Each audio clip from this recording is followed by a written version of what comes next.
Hey everybody, welcome to another episode of Stoneface Reactions. I'm Griffin, that's Theta, and we're here to watch some Gundam Double O. Theta, I think we have a special event going on today. What do you want to talk about? Special event. Yeah, for your low price of $5 a month, you can get uncensored, unedited reactions out on our Patreon. See, you just can't chill like I do. I don't know. I thought that was pretty good. Anyway, yeah, we have our poll question, which I believe was related to antagonist Gundams, namely of the shows that we've watched, which would be the best antagonist Gundam, and we're of course limited to 4 responses due to YouTube. So that was, of course, the Bale, Thrones Y, Alvatore, and the Faract. That's right. So Theta, how about you go first and tell us what did you choose? Actually, I was going to let you go first because if I choose the same thing as you, I know I can do a better job of arguing something I don't believe in.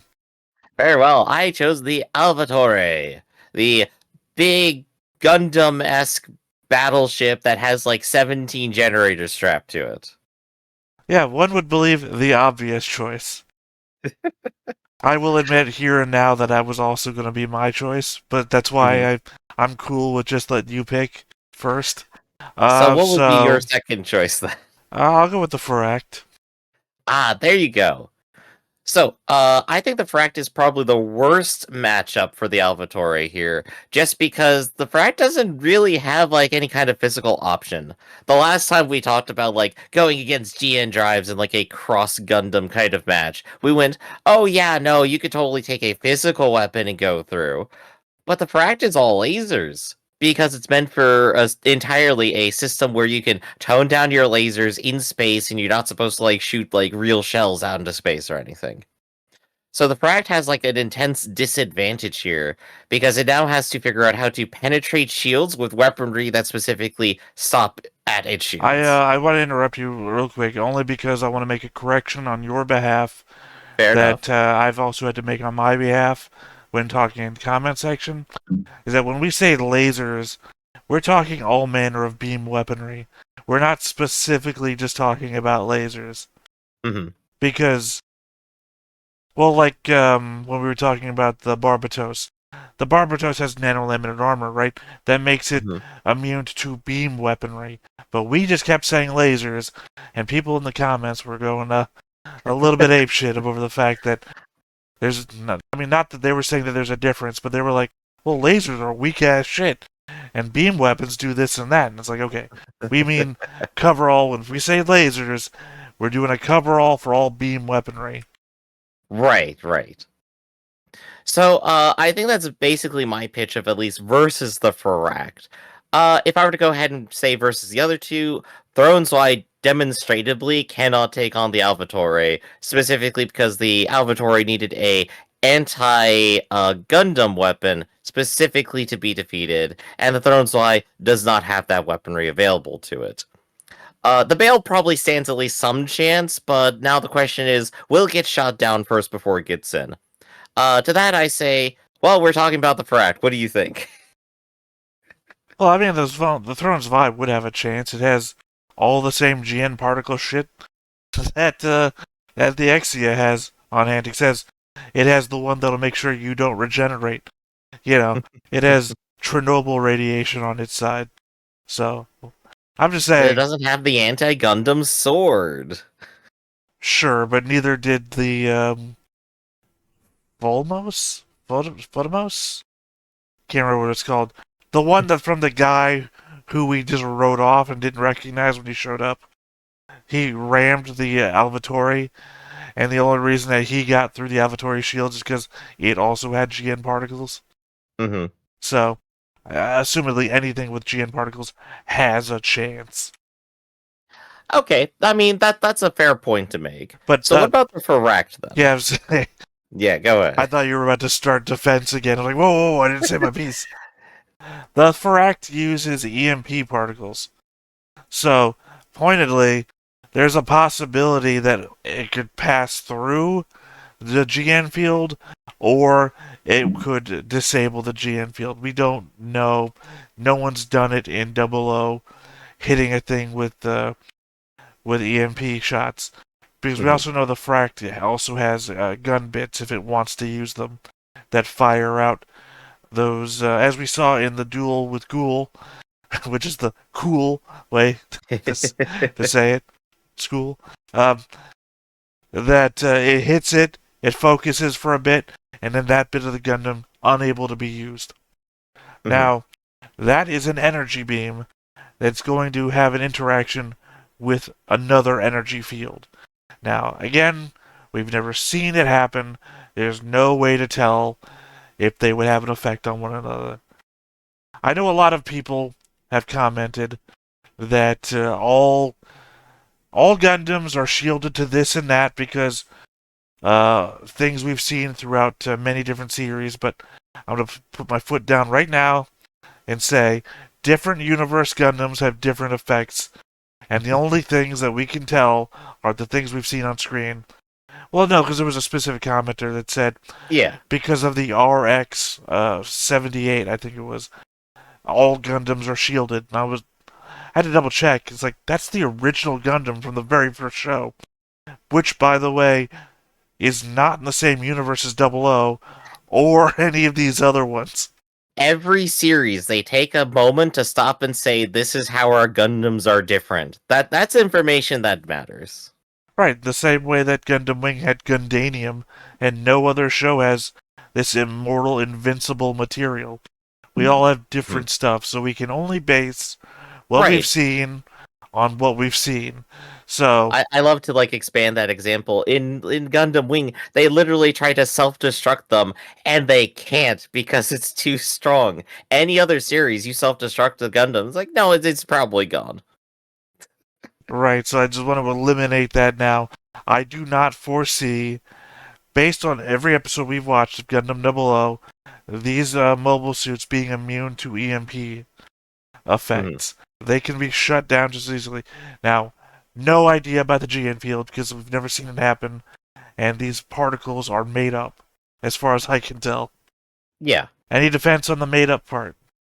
I mean, also that the EMP field stuffs are technically also made up. We're dealing with fantasy facts here. Is Well, the I mean, admittance? well, yeah, but Continue. EMP effect in the real world is known. Anything could happen because we're now mixing these things together. We have to ask, what is the logical conclusion we could possibly draw? Well, no, I'm saying is that an EMP effect in the real world, our Mm-hmm. world, is known. So I think we can say, sure, a beam that causes it is made up, but the effect is known. Whereas a force field of made up particles does not exist in the real world anywhere. Right. So what we have here is like if we have our EMP field, that is a field of highly charged electric particles, and then they are hitting a bunch of a GN field, which is a bunch of high energy GN particles, which as far as we understand is like a bunch of photons probably.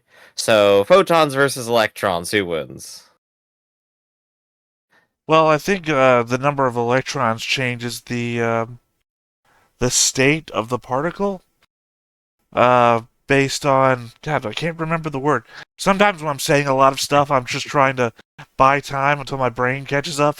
Yeah, you're trying to like narrow it on like some specific physical interaction you remember, and it's just not coming. Well, no, it's like what is it called when like you have an element, an elemental particle, and it has a different number of electrons.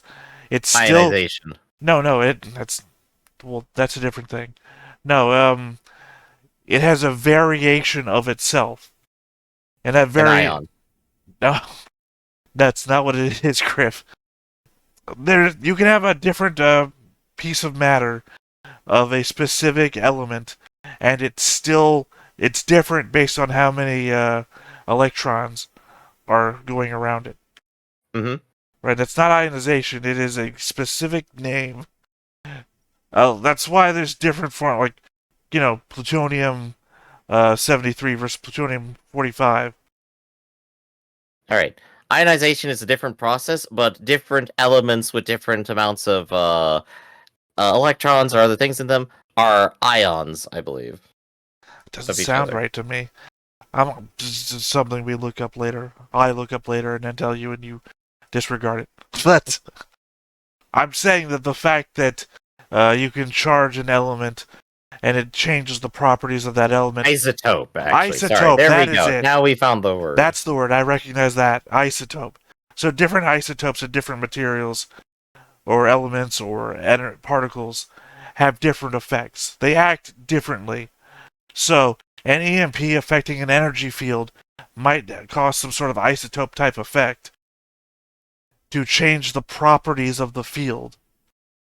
Is that agreeable, disagreeable? Where are you coming from me? I'm not sure. Like, we're doing hypothetical interactions there, and I feel like we have a much easier determination of what happens, and that's specifically how much energy is in either system. One of them has one reactor and one Gundam, and the other one has 17. Well, technically, if you're thinking about it, the Faract has like 12? You have whatever the Faract itself has, and then you have each gun bit, which has its own reactor as well. So technically, there's a lot of energy going on here. Also, I would also try to make the argument that obviously the GN field doesn't block all types of energy. Because the dude can still see, for one thing, so it's not blocking the light waves. The dudes can still communicate to other people, so it's not blocking radio waves. There might be like a whole EM spectrum that it's not really doing anything to. Right, so it's entirely possible. Could shoot right through it. The Star Wars argument, if you will, that ion blasters can get through shielding that's set up for regular blasters. So then I have a question here. We've determined that maybe the Fract has some ability to get through the shield and maybe damage the Alvatore. This is a distinct possibility. It's within the realm of, like, we could write that. How does the Fract deal with being shot by the Alvatore? The Fract is highly mobile. In a interview, I linked you this before, by the way. It said we didn't need to talk about it on screen because it wasn't that important. An interview with the mech designer who designed the Faract. It's designed to be a long range, heavily mobile, which is why when we see it fight both the aerial and in episode 14, Lifrith I believe was the one it was fighting. It's literally just dodging shots.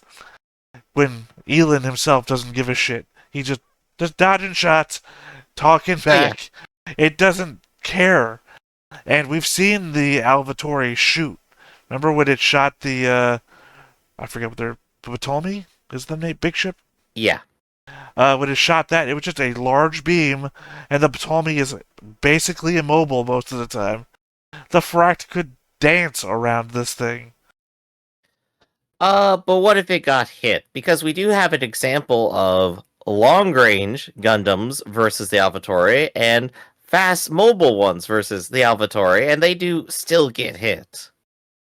Well, I think the problem there is that Lock-On is a sniper, and he tends to not be super mobile when he's in lock-on mode, so he's a bad example, because he does stop moving quite often to shoot, whereas the Faract is a high-energy combatant. Do you think the Faract would be able to take, if it got hit, and it got shot, what do you think the damage would be? I guess the best example would be to take it from its own universe, when the Ariel does the giant beam thing through space, and one of the other Gundams gets hit, and it just melts the legs off, and the mobile suit's still fine. There you go, then. So where does that leave us, then? We now have, like, a collection of possible facts. The Fract might be highly mobile, but might melt, but also it has a possibility of getting through to the Alvatore, but will it do much damage? We're not really sure. What do we think is our final idea of, like, who would win, Alvatore versus Faract? Well, I've talked myself into believing in the Faract now, so despite my original vote having been Alvatore, I believe the Faract EM shots could probably get through the GN field, given that the field seems to be a physical blocker, not set Mm-hmm. up to block radiation or certain wavelengths of energy. And Mm-hmm. as for getting shot, again, the Avatori is like a big old cannon, and the Yeah. Fract dodges literal like point beam shots constantly. So the Fract is, if this was a death battle, I'd almost argue that they would say, "Oh, the Fract dodges light speed shots." Oh gosh, no. Well, it's dodging laser beams or whatever. So it's like obviously it's shooting between The much beam smaller. weaponry clearly moves at the speed of light, and it moved out of the way and avoided getting hit. Thus, it moves at the speed of light. It's like that's not how it works. Right, right. But You have to aim things. I would have to say speed of beams has to be comparable at the very least. So if it can dodge, Heck, they don't even move light speed on screen. if they can dodge small, like dozens of small beams fired at them all at once, I Hmm. figure they can dodge a giant beam that has to be charged up first and fired. Right. So I say So, the Fract is one, better in defense, two, can probably overcome the Alvatori's defense, and I think that's all it mhm. has to do to win. Okay.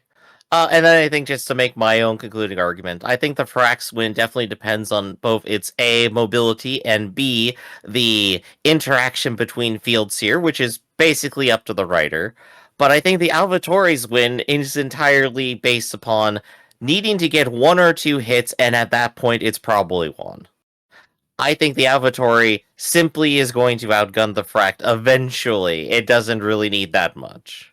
I think one last analogy. I've One been more thing. well, I've been playing a lot of balloon tower defense sort of games lately, and what occurs to me is that there's a bunch of large towers that do a lot of damage in that game. Hmm. I can't remember the one I'm thinking about. That move very slowly to turn and fire their large beams around. And I think that's the best example I have now, is that the Fract is a small, fast-moving object against something that's one giant beam that has to keep catching up. Oh, yeah. There we go, then. So, I think that goes ahead and concludes the poll. Let's go ahead and talk about Gundam 00. No, what are you doing? No, what am I doing? Well, for one, we have comments, but two, we didn't actually show what the poll result was. Ah, no, you deceived me. So, what is I our didn't actual deceive poll you at all. result? What are you talking about? You're rushed to move forwards. Let's see. I've already forgotten, but I brought it up on screen here. Let's see. With 9% of the results, we have Thrones Y. 17%, we have the Alvatore. So you're in the bottom half already, Griff. Because I Oh, don't no. think anybody really understood what was going on here. 33%, we have the Fract, which means that our winner, with 41%, was the Bale. Ah, no, we were both wrong. Ah, how could we? Well, I mean, it means the one with no relevant abilities in the fight at all, for some reason, I won. I did kind of dismiss it early on, but I did say, well, it does have a physical weapon. Maybe it could go ahead and hit the Alvatore. So let's see what people have to say about it. Dante's Power says, actual pilots, Alien's way. Yeah, no.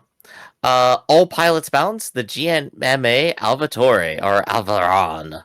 What? You guys thought that since the Frax EMP beam is, well, EMP, it would shut down 00 suits as it looks like the most useless out of the bunch? Look at the setting. It's a world filled with war on solar energy and fossil fuels, both in the past and current. That you think that they'll just try to use EMP against other electronic use factories, engines, mobile suits, the whole shebang, because the team that wants to beat up the electrical use dudes are using non-electric use weaponry, and the other team would surely have a backup against it by now.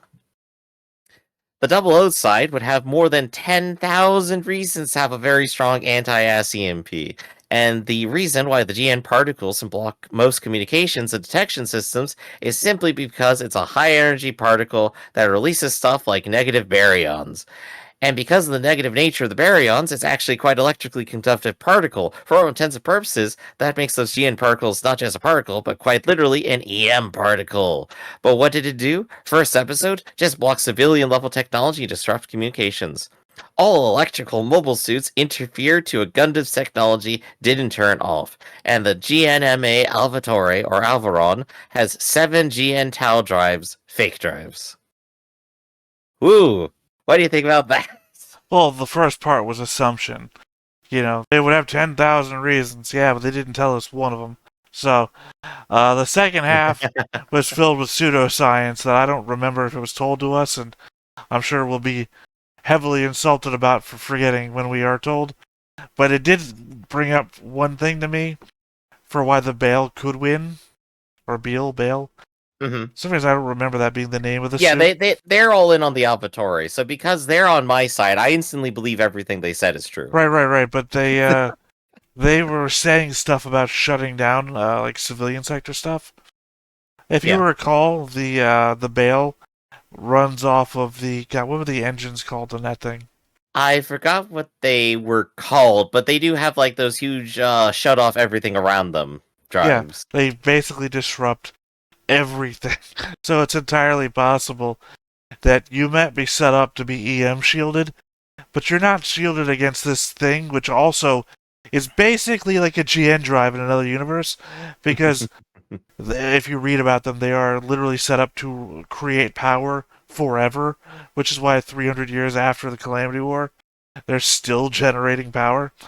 And they create their own unique particle, which does shut down other electronics around them. So it's very much okay, GN particle versus alternate universe GN particle. Yeah, our selection of things like are all actually probably very capable of dealing with the mysterious shutdown emergencies. That's what we ended up with. All of them except the Ferract, which got shut down. Well, no, the Fract got number 2 in this poll, so Yeah. a lot of people agreed. Alvatore got 3rd place, so it's Yep. not winning. Let's see what everyone else has to say. Long K Long says, I'll have to go with the Zwei. Ooh, bold choice. Bale isn't damaging any double O suits due to the GN fused E carbon, unless you hit the suit with many, many hits. Will also probably make it deactivated by the Fract. Maybe. I don't know how the Fract EMP beam works. Bale may not be affected, since mobile suits from other universes are EM shielded. However, it may also work because it's an EMP beam. Will the Fract EMP beam go through a GN field? I am leaning towards no. Balin's Y, Ali, can break the Alvatori's shield. Fract isn't really going to do much here because if the EMP doesn't work, the Fangs under Ali can probably destroy the competition, in my opinion. Plus, he has a very good pilot, if it's Ali. The pilot for the Alvatori sucks. Bale has a good pilot, so in my opinion, I'd be thinking Zwei, Alvatori, Bale, Fract, if the EMP beam doesn't work.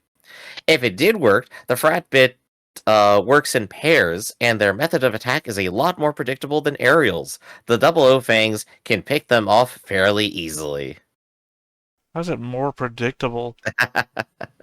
It's not more predictable. They literally just fly all around doing whatever. If you recall, in the ghoul fight, they kick up dust. I predicted you would have an advantage against me by flanking me. I'm not sure that exact thought pans out. Also, I But I don't think remember the if the most Gundams are EM shielded is kind of a thought we just simply did not cover. well, no, it's we did cover it. I covered it in that it's not shown. So you're just making it up based on assumptions. We haven't seen it, so we can't say it's true. You would say the same thing. You would say the same thing for Witch from Mercury, wouldn't you? They're literally companies making mobile suits for combat. You'd assume they'd be EM shielded. Oh, what's that? One gets shut down by EM beams because they're clearly not EM shielded, like you would assume all of them would be. But also the Fangs, I don't recall having GN fields, which means that they would just get shut down by the gun bits from the Fract. They lose that battle one-on-one. Right. All right. So, and we have our last one, which is by Fail Fisher, who says, "Wait, is McGillis / Bale considered as an antagonist?" Yes. Yes. Emphatic yes by both of us. McGillis is cool. He drives action. He is the antagonist. He Well, is the one causing shit all over that I would series. say he's the Prospera of that show. Yeah, that's fair. That's fair. Well, I mean, I because think he's that's what more he. active in like season two, like hands down, though, for No, sure. no, no. He's not actually active. Well, not until like episode 23, 24, when he Maybe I'm actually. misremembering then. Well, no, because he's with the kids in the second half of the show. So he's like actively advising them on what to do, who's their enemy, Yeah, who's their bad guys. So he's he's pushing them to stop, and he's causing other enemies to show up because of him. right. So he's only using his words like Prospero. So he's not Mhm. actively fighting them or doing anything. So in that way, he's not active. That's why it's a question. He also stabs his best friend at the end of season one as well, so that's also a stab at him being the antagonist there. Well, again, the problem there is that his best friend is on his side when he stabs him. So Mhm. he's an Yeah, he stabs. antagonist and that he's a Gallarhorn. Right, right. That's why I'm saying. That's why it's even a question. It's like, I thought he was with them in season two. Yeah, giving them bad advice, causing them to be the bad guys on Mhm. their own mission. So, in that way, he is Prospera. He's causing he's causing the protagonist to do bad things.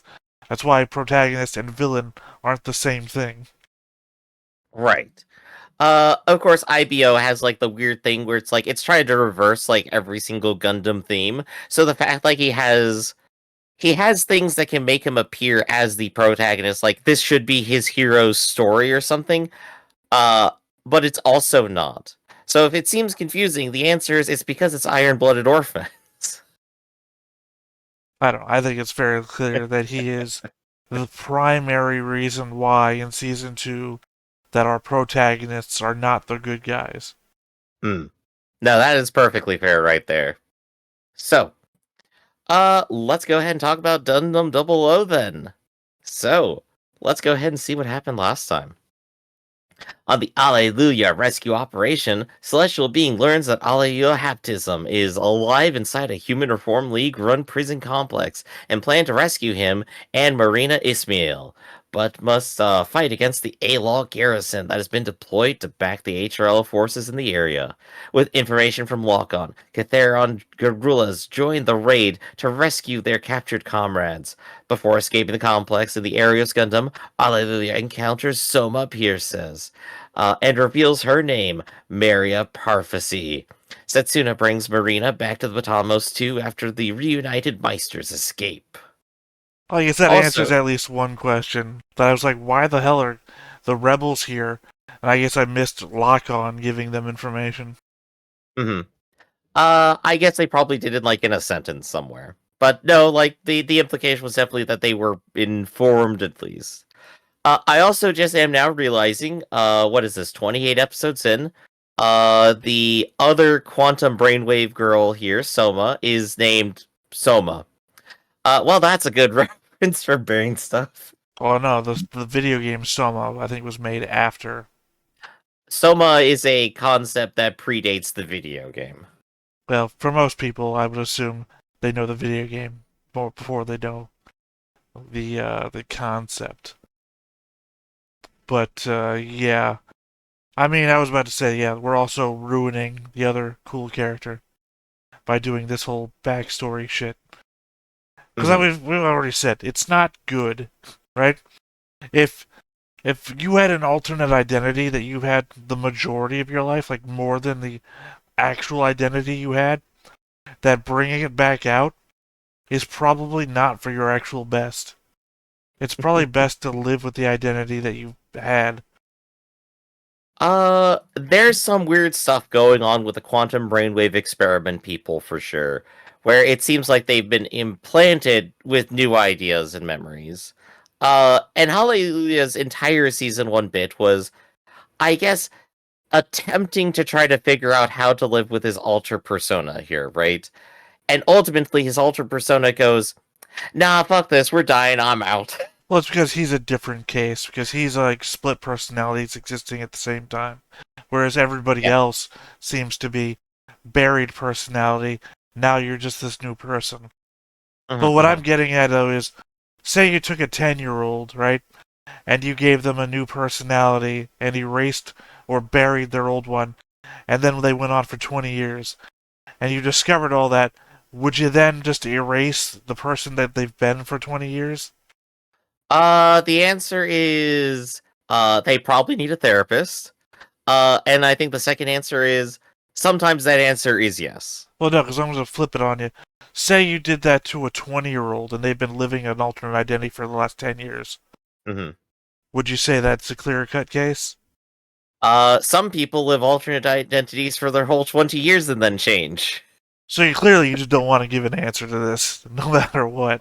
What I'm saying is it really depends on the person and what they want. I'm saying that I think there's a context that would change things Mhm. a lot if you just Yeah. flipped it, right? If you took a 5-year-old, erased who they were, and gave them a whole new personality, and they lived that life for 30 years, of Hmm. course it would be a bad idea to tear them back down to who they were when they were 5. At the same Yeah. time, if you took a 30-year-old and changed their personality for the last 5 years, you would instantly say, no, give that man his life back. I think we also have like a good case of comparison here between Hallelujah and Soma, right? Where Allelujah definitely seemed to never really be happy with anything that was happening around him. He's a part of like what's essentially, as we've continually said, like a terrorist organization having to constantly fight at the front lines for a whole bunch of weird stuff and never really getting to kill as much as he wants. So they were never happy, neither personality was. Here, Soma has like a seemingly a good career, peers that respect her for who she is. She has like a home life now, which is like more than we saw like in season 1. As a person, Soma seems happy. So if Mari pops in, is Mari also unhappy with that situation? Well, that's what I've been getting at this whole Yeah. time. That it's a difference both in time frames and when it happened. Yeah. Can Soma really break and be unhappy with who she is, knowing that Mari happened to have existed at some point? In The answer my is, well, she broke in the scene. in my opinion, Mari died when Soma was created, Mhm. so Mari should stay dead. There's no reason to bring Mari back. Sometimes dead is better. Well, if you remember, the people that you bring back from the pet cemetery come back evil. What if Mari was evil? What if Soma is the good person? What if you were evil before you were buried in the pet cemetery? Does it just like do a reversal? Or most people just assume to be good inherently from the beginning? What if you like Did you were watch like Pet 50 Cemetery 50? 2? No, I didn't. With Never watched it at all. I only have cultural osmosis here. You gotta feed it into me. God, what is his name? He plays the Kurgan in Highlander. Clancy Brown. There you go. Clancy Brown plays a cop, and he's not a great guy before he dies. And I think he just becomes worse when they bury him in Pet Cemetery. So I think that's basically the answer: is either Mhm. you get crazier or eviler. We got to put Dr. West onto the case of the pet cemetery. But back to Double O. So, what's happening this time? What do you think is going to happen this episode? We had it next time. I don't remember it. I don't remember it either. All I know is this one. Is this episode called "The Reason We Fight" or something like that? Yeah, a reason to fight. Well, that's different. The reason we fight would be like background. The reason to Oh, fight would be something happens, and now we have a reason to oh fight. yeah. We do have like an important detail that I think we completely forgot about because we got very distracted with like the quantum brainwave cool stuff happening, which is that Princess Marina is now on the ship with the rebels. I What's mean, gonna happen next? that doesn't really change much. Maybe she gets into Gundam. Who knows? I mean, they don't have extra Gundams. That's the point. Remember, they got like 2 or 3, and they She have. becomes the new Double O pilot. Setsuna retires and goes, nah, this needs to go to someone who actually knows what they're doing. No, I'm saying that they have more pilots than they have Gundams at the moment. That's the problem. Mhm, mhm. Um, and pointedly, she actually can't go back to her country because she's already got arrested, which means that she just can't take back over. Plus, her Actually, assistant is second in command to the rebels now too. which probably doesn't look great for her. That is also a hilarious point, but I do I think maybe we briefly mentioned it before, but she was a independent country running things on her own terms, head of that country, and was arrested by UN security essentially, No, technically we're in or a ALOs as they are well, now. no, technically we're in a different future now. I mean, that might have been true season one, Uh huh. but we're in this weird ass future where Earth went mirror universe in the course of 3 years, and I'm assuming that if we formed like an Earth Sphere Federation thing, that there are no independent countries you're in. Yeah, That's the only reason I can think why you just walk into a country and arrest its leader, hands down, no problems. I think it is a good demonstration of how things are not right on Earth right now. So that's Again, just a fun thing to keep in mind. we went mirror universe for no reason. It's just like, why? Yeah, I Why would were have we liked to. like discussing all the good things? Like we got to get rid of those terrorists. They're killing people in the streets. And now suddenly the Earth Federation is killing people in the streets. It's like There's like 2 episodes of Mirror Universe in original TNG, right? no, in original TOS there's one episode. TNG does not have one. TOS, I meant, yeah, TOS. TOS has one. TNG has a book. Uh, Enterprise has one. Deep Space Nine has a couple, but ironically, it's all from the rebel side. So humans lost the war to the Klingons and Mm-hmm. Romulans, I think. Yeah. I would love to just see a whole season taking place in the Mirror Universe, like deep Sorry, Enterprise what has is two. Voyager style, right? Voyager had zero, by the way, but there's an episode that people say if there was a mirror universe, it would be this. Because Mm-hmm. it's the one where Voyager visited a planet 200 years ago, and their history is all fucked up. Their history is like, oh, Voyager came here and they killed one of our leaders, like put a gun to the back of his head while he was on his knees, and every character is like an evil version. Like Janeway's got the black gloves on and sneering at people. They released bioweapons on the planet or something. I'm trying to imagine like good pacifist Klingon Empire kind of deal here now. Like if we're just reversing everything. Well, it's not. Everyone's like basically the same, but in Mhm. this new scenario, that's why the Or more Klingon. mustaches. Well, I mean, it's like you've got rebel Vulcans and everything like that because Hmm.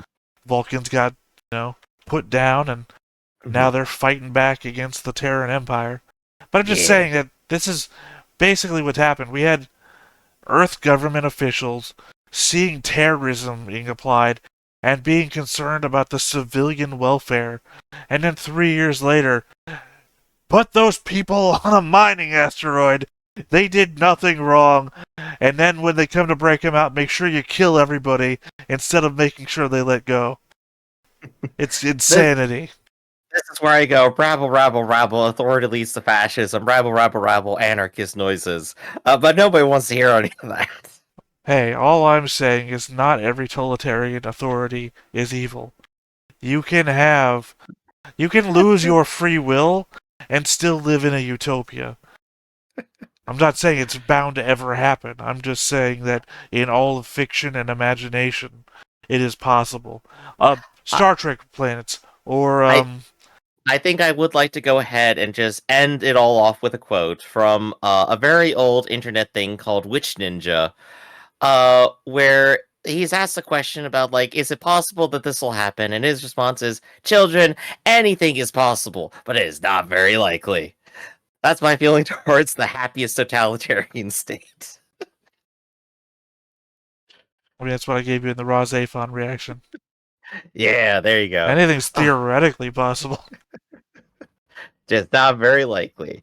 And you know what's not likely? Us watching the show. So, but before we get started, let's go ahead and hit that like button, hit that subscribe button, and comment down below to feed that algorithm. On top of all that, if you want more shows like this, unfiltered, uncensored, and uncut, as well as some early access stuff, you can check it out over on the Patreon. It's just $5 a month, but no pressure. It's all support channel, just a little bit extra.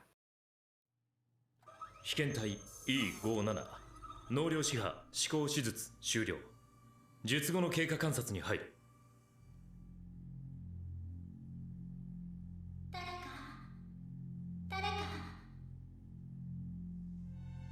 Oh, this is gonna be Soma slash Mary's stuff. I don't know, looks like Hallelujah right now.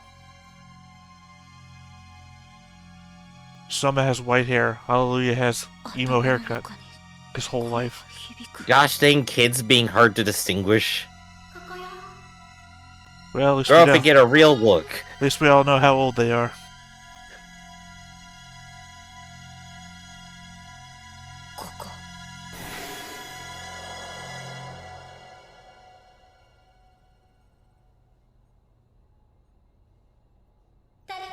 Oh, there you go. You're right. I think the one thing anime has to do above all other things is distinguish one character from another.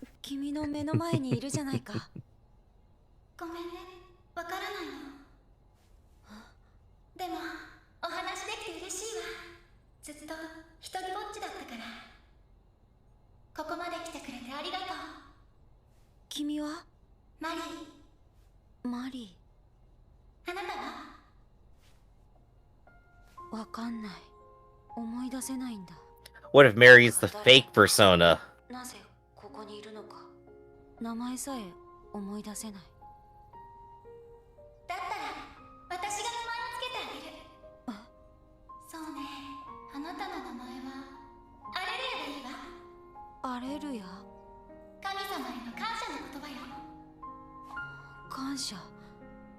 It does sound like a name given by a child.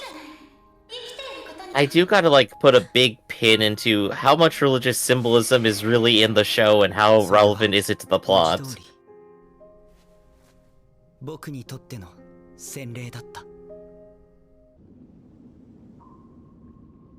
And your other personality just decided to add an H to it. Oh, that's right, the spaceship is also a submarine. Because how many pressures can a spaceship endure? Ah, anywhere between 0 and 1. そんなことはいい。これからどうする？アザディスタンに戻ります。無茶だろ。保安局が来る。あなたを口実に連邦が介入してくる可能性もある。Who makes their jackets? 連邦に参加しなかったアザディスタンは世界から見捨てられてい They're ます。 made of GN particles. Nothing around here actually exists. 保守派の指導者である Oh, リサ God. ーチ改革派との争いも泥沼化の様相を Ah, that's a pretty good reason to start throwing Molotovs. This is good. だからこそ私は分かった。トレミーの進路をアザディスタンに向ける。刹那了解したセスだ。ブリッジに行く。つかぬことを聞くです。二人は恋人なのですか？違います。 Shut down. No shipping on this ship. スメラギさんは Just wait till her birthday shows up. I got a few choice words for her.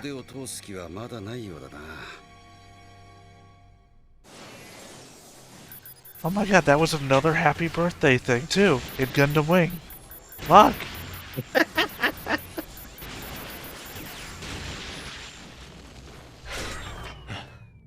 Hello. 命中率は Better than mine. 兄さんのようにはいかないな。よう、どうかした？なんでも。フェルトって言ったよな。君の視線よく感じるんだけど、なんで？そんなこと。 Darn robots exposing everything. It's funny that this show is supposed to be so much more advanced than every other Gundam show. あんたがそれでもいいって言うなら付き合う。 But the Harus in Witch from Mercury only say it once. They have different default settings.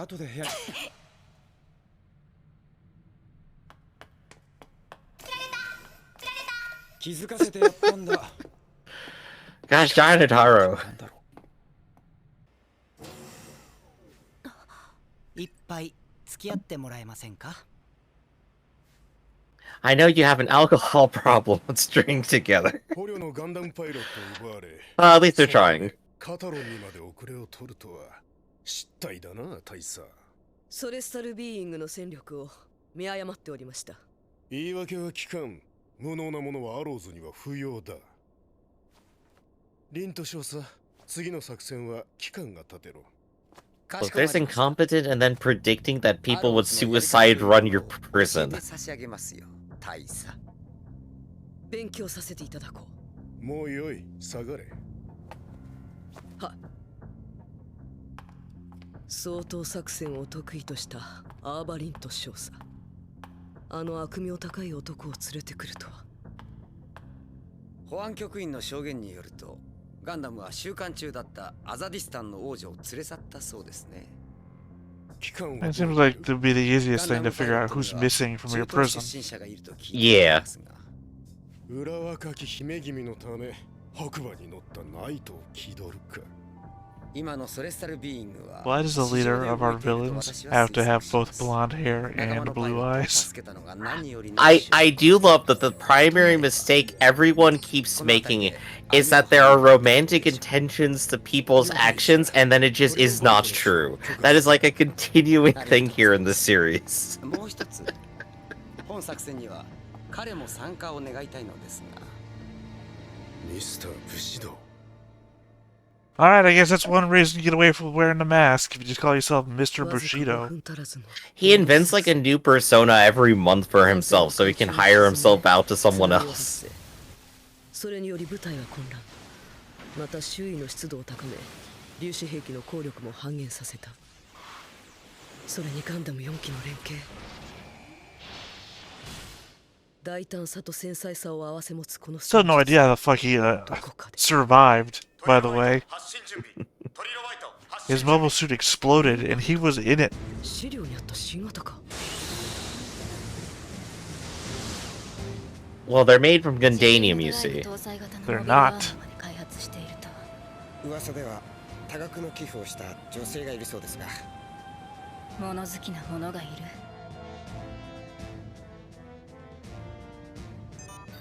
第4小隊に地上への移動命令がおりました。アルビー準尉、至急ブリッジにお越しください。 I wonder what happened with her. She got 3 years of army training.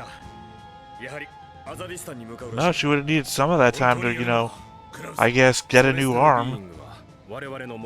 We know she didn't regenerate it because she got hit with the non-regenerating GN particles. Yeah, she's got Robo Arm.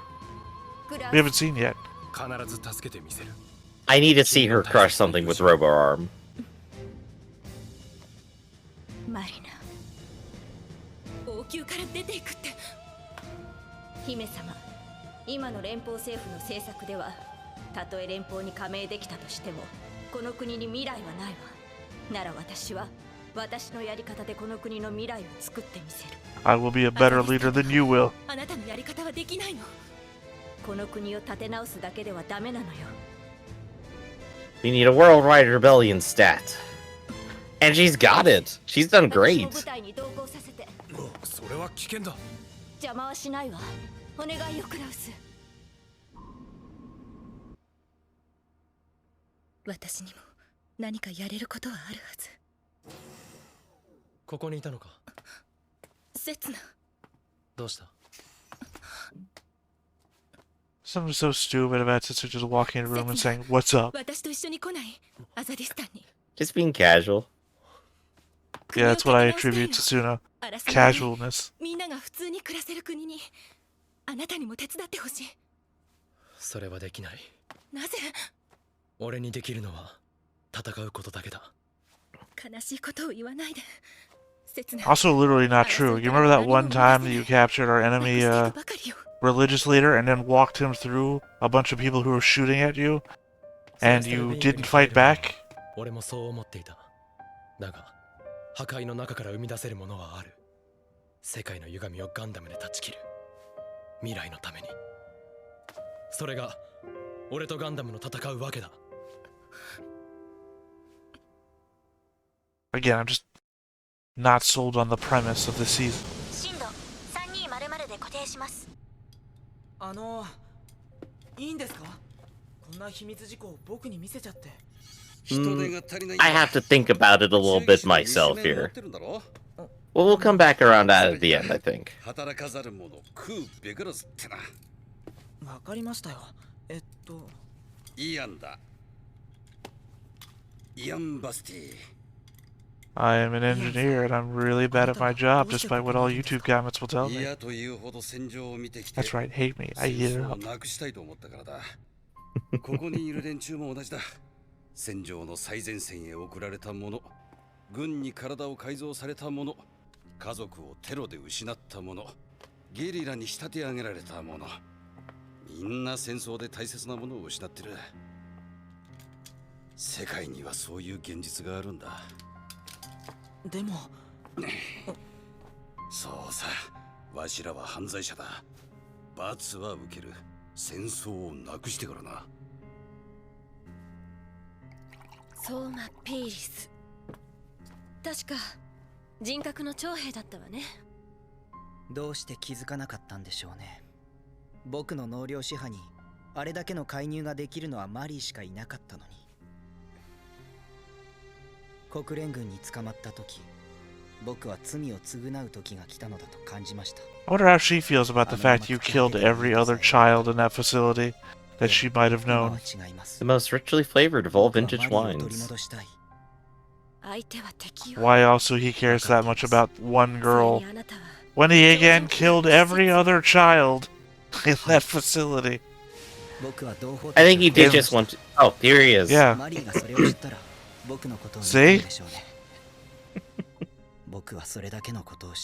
I think that was also his alternate personality that fired the trigger too, so... Only that old excuse.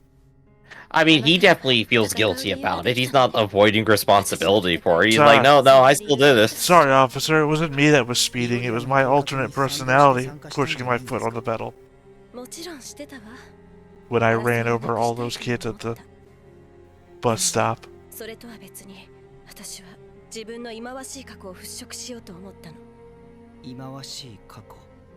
その思いで戦った。そうよ。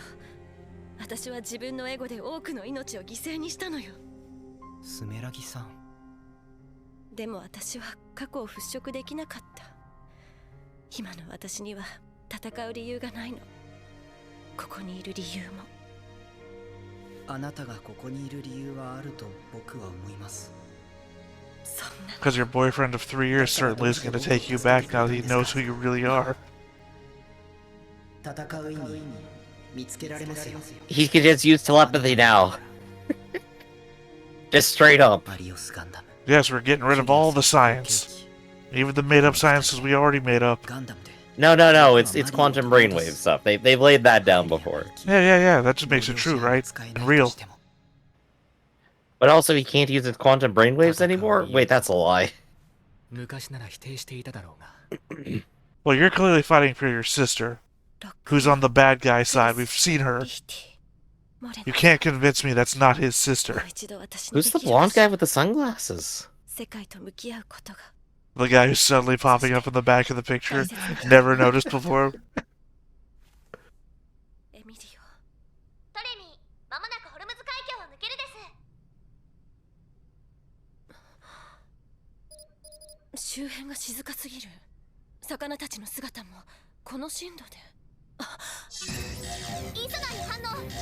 Oh no, the traps are coming! I guess they could also be torpedoes.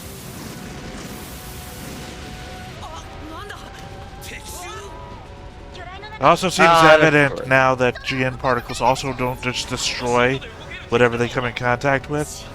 Otherwise, there'd be some sort of severe cavitation happening around this ship right now, underwater with a GN field.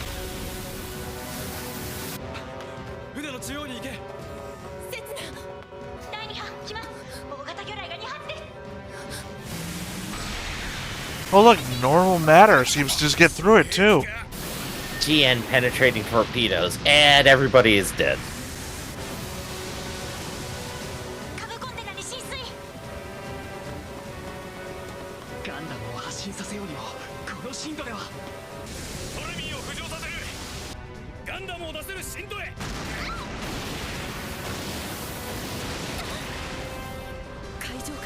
What's a close-up on the boobs for? 2分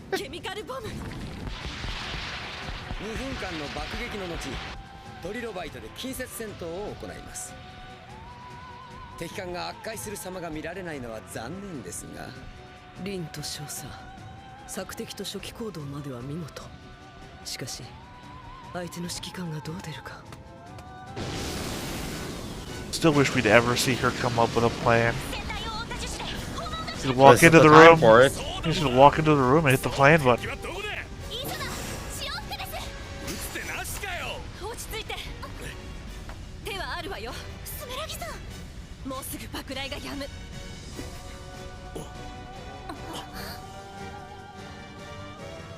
そして海中の敵がこちらに接近し、直接攻撃を仕掛けてくる。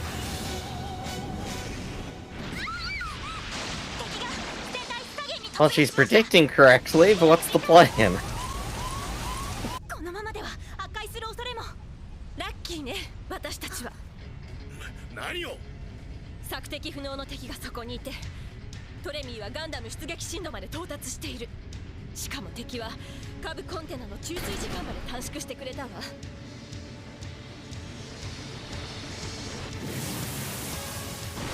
Yes, your trap is right where we want it to be.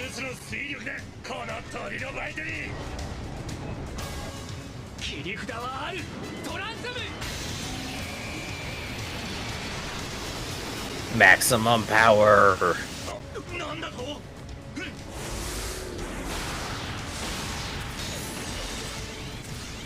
Okay, apparently Trans Am makes them harder too. It literally changes their physical properties.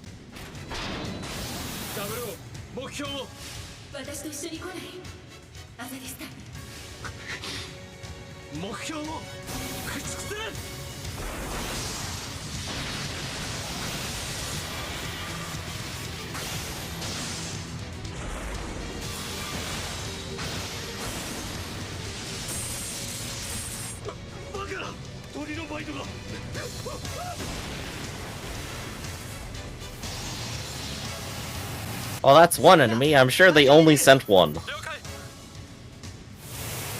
Oh, they said somebody specifically paid a lot of money to have that one made, so I think they might have actually only sent that one.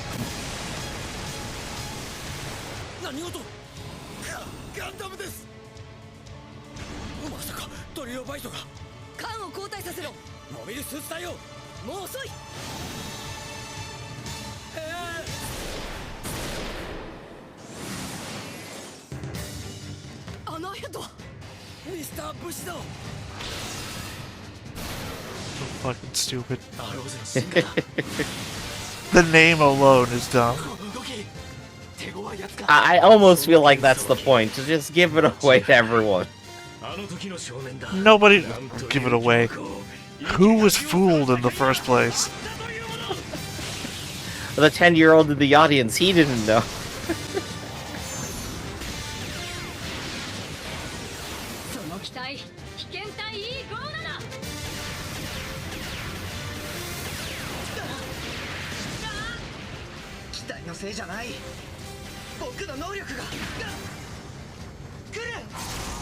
He has been sitting in a chair for 3 years.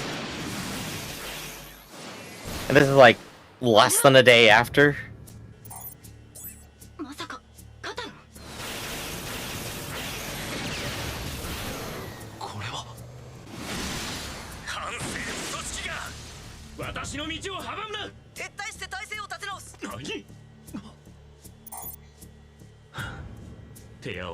Also, this dude's American. Mr. Bushido, under the mask, is American, if you remember. Ah, that just adds to the disguise. Everyone just assumes he's a weeaboo. It's dumb on so many levels. 誰なのかしら、私に会いたい人って。久しぶりね、マリナ・イスマイル。シーリン・バフティアル。どうしてあなたが。私は今カタロンの構成員。地球連邦のやり方に異議を唱える女よ。After that day that the Earth went through the portal and we all found ourselves in the mirror dimension. Gotta say, my favorite character is Rebel Leader. My point that I was going to make before was I think this show could have ended in season 1.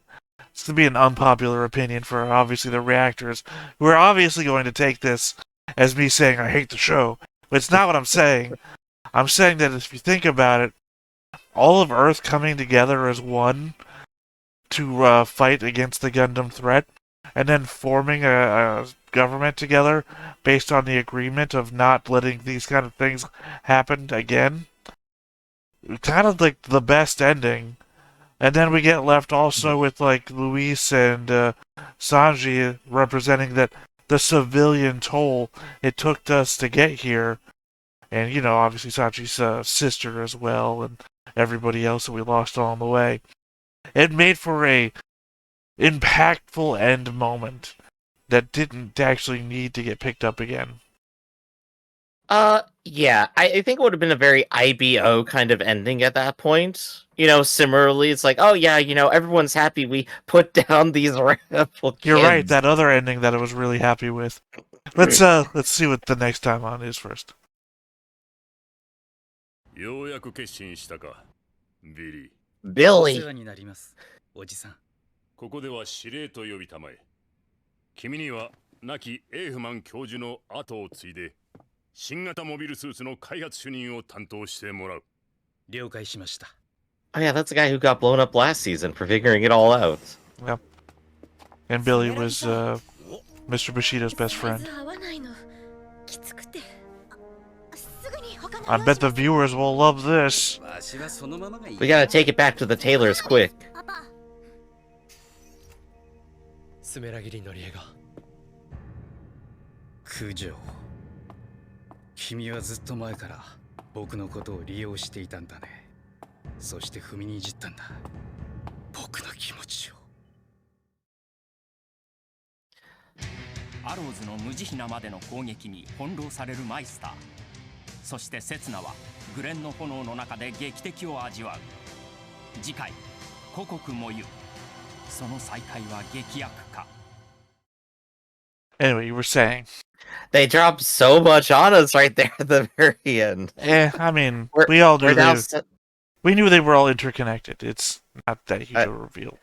Oh yeah, no, I know. Yeah, we knew the connections, but now they've set up literally for like the struggling relationship for 3 years with the alcoholic is now like, oh yeah, no, now they know, and they are now directly opposing each other. This is going to be amusing. Let's see. But yeah, no, new favorite character is definitely Rebel Leader. There you go. I wonder why. I guess because I'm always the authoritarian and you're always the anarchist. Theta, who's your favorite dictator this season? Favorite dictator? Well, I mean, we haven't met any. I mean, granted, we got a monarch on the ship, so. Well, no, I mean, they're all been... At the moment, the Federation is faceless. Mm-hmm. I guess we could assume that our green-haired kid is in charge of it, but we don't have any evidence of that. Yeah, you know, that's actually very true. Last season, we were getting a lot of, like, pictures of, like, these specific people who are leading each of, like, their Federation groups. We got to look at everyone in their hierarchies and stuff that was relevant. So far, we haven't seen who's doing the political machinations of the Federation. But we've seen a lot of, like, the individuals who seem to be a part of the A-Laws. And that kind of seems to be the extent of it right now, isn't it? We also don't basically get a civilian point of view anymore either. I guess we're kind of getting that via them being on the ship and commenting directly on it now. That's not your man on the street. That is your... Sorry, words have escaped me again. That's your Stockholm hostage right there. Well, it's not even that. It's not a hostage. It's just your, hey, let me tell you what's going on sort of thing. Whereas before, we were literally on the street with them. So you not only saw what they were saying and talking about, you were also seeing the world move around them. So this is different because it's literally, let me tell you what's going on. Not even a flashback. All you have was my words to go on. It's like reading a newspaper, right? It's like if one of these guys on the ship was reading a newspaper versus us getting a scene of two people in a cafe talking about what's going on around them. it's not indicative. It's not in the world. Right. We're getting a little less of like, how do people generally feel about it, and we're getting more direct commentary of like, hey, I wasn't involved before, but now I have direct contact. Can I ask you some questions? We're getting the investigative view, I guess. Right. But they've changed the entire world and then stopped showing us. So, again, it's just degrees of separation. I guess the Japanese economic zone continues on as it has been, with random bus explosions. That was once, and that was with the world. It was just one. That was when the World Terrorist Organization came together to launch attacks across the entire globe. Your that people. Popped up and then immediately vanished, and now we got another one of those. Griff, your people. So let's see. What else happened that we want to cover here, like at the end? I feel like I put a pin on something and I can't remember what it was supposed to be. I don't remember. I think it was specifically Satsuna going over like why he fights. What do you remember from that? You were saying like you didn't like it. You didn't like the theme of the season so far. What are your thoughts? Let's start expanding on it. I've